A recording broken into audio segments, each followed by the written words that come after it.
poucas palavras.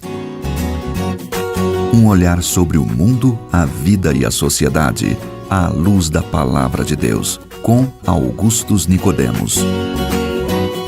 Estamos começando aqui mais uma edição do nosso programa Em Poucas Palavras e é quase que a mesma coisa que eu falo todo dia, mas é isso mesmo, é um prazer a gente começar mais um programa com você aqui nesta emissora e através de todos os meios que você usa para acompanhar o nosso programa. Eu sou Natsan Matias, comigo o pastor Augustus. Olá, querido ouvinte. Natsan, hoje o tema é complicado.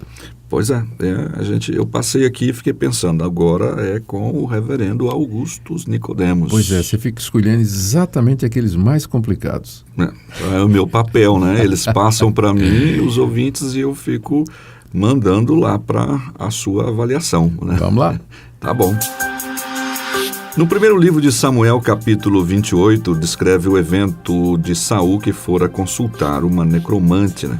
Na passagem bíblica há uma referência sobre o encontro de Saul com o profeta Samuel já morto.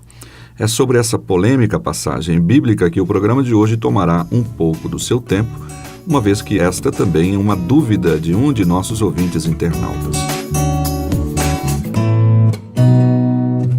Então, o André Cunha agradece pelo programa e escreve ainda: aproveito a oportunidade para pedir que o reverendo Augustus possa falar sobre a passagem onde Saul consulta uma necromante em 1 Samuel, capítulo 28. Pois apesar de não acreditar que Samuel tenha mesmo aparecido, já conversei com outros cristãos que acreditam nessa possibilidade. Então ele agradece a oportunidade de poder ter a sua pergunta sendo respondida aqui no programa. Muito bem, vamos começar lembrando o contexto da passagem. Saul estava em guerra com os filisteus e estava muito aflito, porque estava perdendo a guerra. A essa altura, Saul já havia desobedecido a Deus várias vezes e provocado a ira do Senhor. E então ele consulta a Deus através dos sacerdotes. Deus não responde, Deus não dá resposta. E após várias tentativas de consultar a Deus, procurar de Deus direção para aquele momento aflitivo da sua vida, vale lembrar que Deus não estava respondendo porque Saul tinha virado as costas para Deus e só estava buscando a Deus agora na hora da necessidade. Então Deus não vinha respondendo. Saul então resolve fazer algo que era proibido na lei de Moisés, que era consultar os mortos através de necromancia. E ele queria falar com o profeta Samuel, que já havia morrido. Exato. Em vida, Samuel tinha sido o conselheiro dele. Tinha orientado, tinha até protegido, orado por ele, em favor dele, diante de Deus. Mas agora Samuel estava morto, Saul estava apertado, a guerra parecia caminhar para uma vitória dos filisteus. Angustiado, Deus não respondia pelos métodos corretos, certos. Então ele resolve, como último recurso, apelar para uma necromante.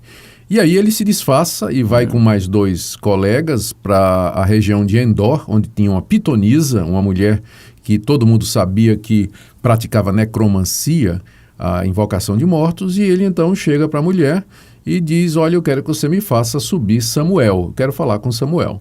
Aí a mulher: que é isso? O senhor sabe que... A mulher não reconheceu que era Saul, né, a princípio.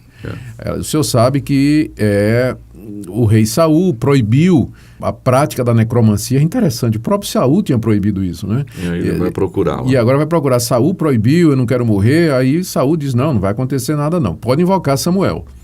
E quando a mulher faz a invocação lá dos mortos e chama Samuel para voltar, de repente ela vê Samuel aparece.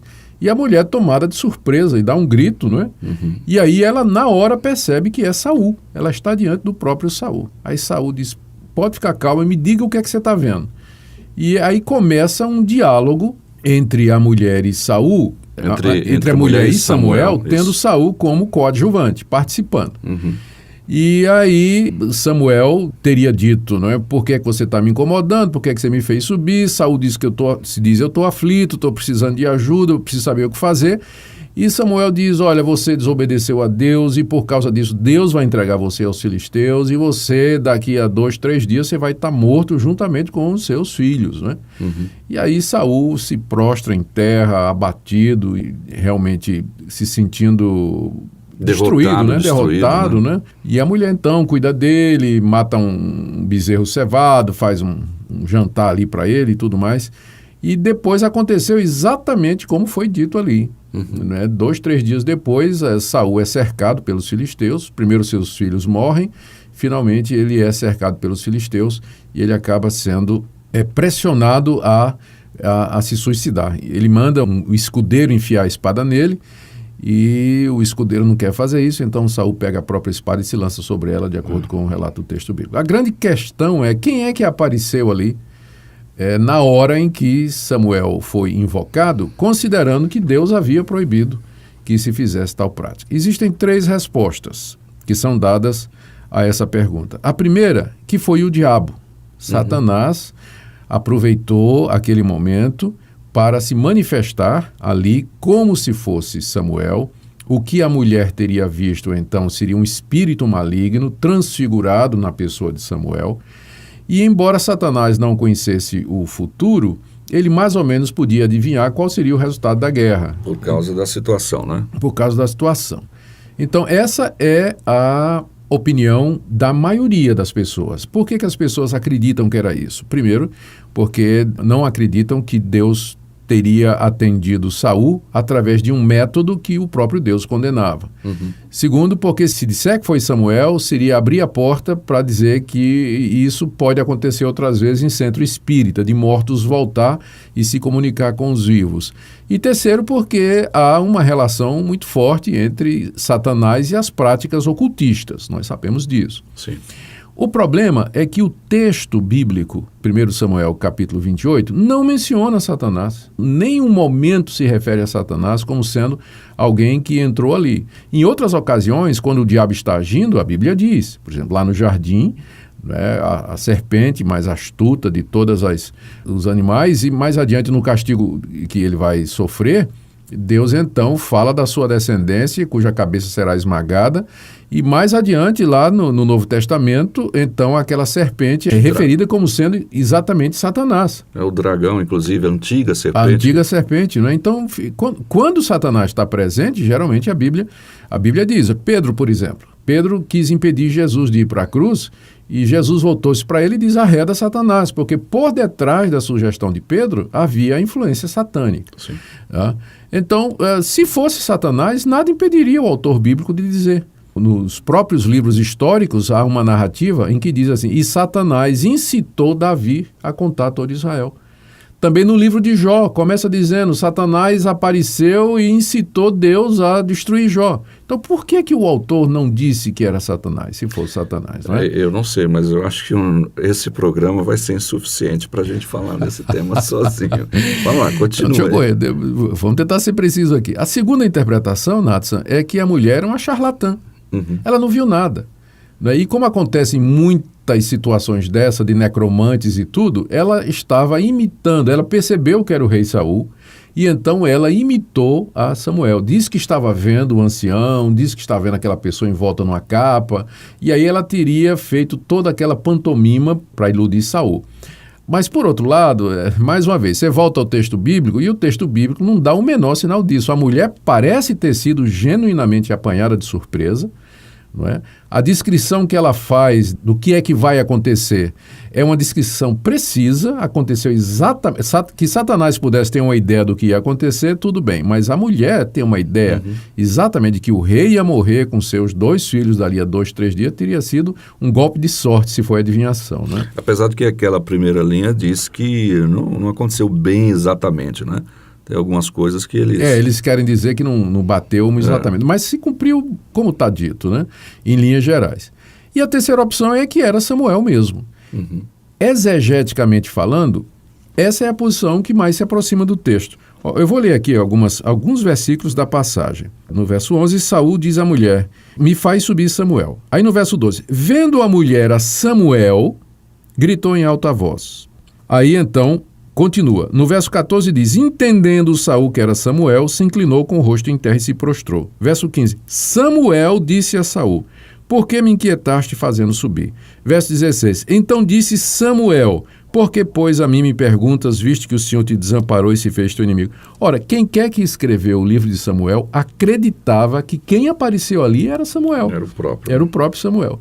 Então, é essa a minha posição. Eu creio que, de fato, ali era Samuel. Por que Deus fez isso? Deus fez isso para fazer o castigo de Saul aumentar. Deus fez isso para adicionar mais essa culpa a Saul, não é? Para que ele se tornasse ainda mais reprovável diante de Deus. O fato de que Deus fez isso não quer dizer que isso hoje é possível, Natsan, porque Deus que criou as normas, ele pode suspendê-las, ele não está sujeito a isso. Então ele fez ali em caráter excepcional. Continua sendo errado consultar os mortos e continua sendo impossível os mortos falarem com os vivos, como Jesus mesmo disse na parábola do rico e de Lázaro, né? O rico lá no inferno queria voltar e foi dito a ele que os de lá não podiam mais passar para cá. Aquilo lá então foi uma regra única, uma exceção. Exceção do Deus que faz as regras, mas ele mesmo aí suspende quando ele quer, de acordo com o seu propósito. Ok, bom, é um assunto, como nós já dissemos, e realmente necessitaria de mais tempo para a gente poder debater outras perguntas que poderiam surgir nesta questão. Mas como o nosso programa, como você sabe, se chama Em Poucas Palavras, você ouviu aí as 3 principais linhas de interpretação desse evento em relação a Samuel, Saul e aquela pitonisa. E você viu como é que o pastor Augustus colocou de uma forma coerente, clara, olhando para a Bíblia, especificamente para a Bíblia, para a narrativa bíblica, para chegar à conclusão que o programa deixa aqui hoje para você, tá bom? Sabendo que Deus abriu ali aquela exceção para acrescentar mais peso de condenação sobre a vida de Saul, que ele já havia rejeitado como rei de Israel. O nosso WhatsApp está à sua disposição, tá bom? Continue acompanhando o nosso programa. Um grande abraço para você, fique com Deus. Pastor Augustus. A última palavra é, querido ouvinte, se você quer saber a vontade de Deus para a sua vida, não vá procurar parentes queridos que morreram, não procure se consolar querendo ouvir a voz dos que já foram, procure a Deus na mediação de Jesus Cristo e Ele haverá de falar ao seu coração. Ok, um abraço, até o nosso próximo programa e não se esqueça de mandar a sua pergunta aqui no nosso WhatsApp. Até lá, se Deus quiser. Ele é Jesus, meu amigo,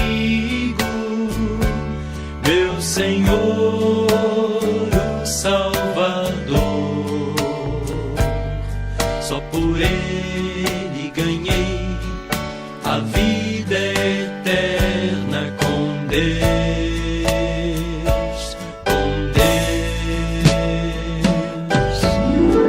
Este foi sua história, levado à cruz sem pecado algum.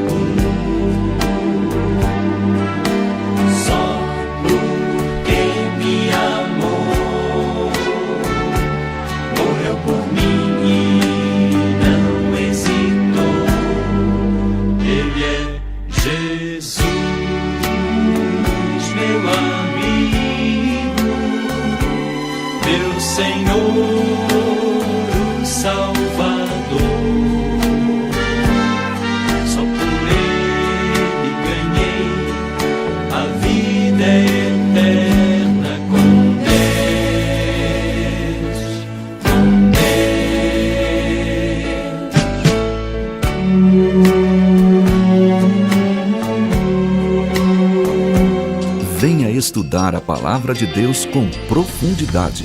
Toda quarta-feira, das 20 às 21 horas, na Primeira Igreja Presbiteriana de Goiânia, o pastor Augustus Nicodemos apresenta exposições bíblicas que podem ajudar você na caminhada cristã e no entendimento dos seus desafios como pessoa no mundo. Todas as quartas, das 20 às 21 horas, com espaço para perguntas. Primeira Igreja Presbiteriana de Goiânia, Rua 68, esquina com a Rua 71, no centro de Goiânia. Em poucas palavras, um olhar sobre o mundo, a vida e a sociedade, à luz da Palavra de Deus. Apresentação Natsan Matias. Comentário Augustus Nicodemos. Um programa da Primeira Igreja Presbiteriana de Goiânia, Rua 68, esquina com 71, Centro. Visite o nosso site www.pipg.org.br. Apoio Seminário Presbiteriano Brasil Central, Goiânia.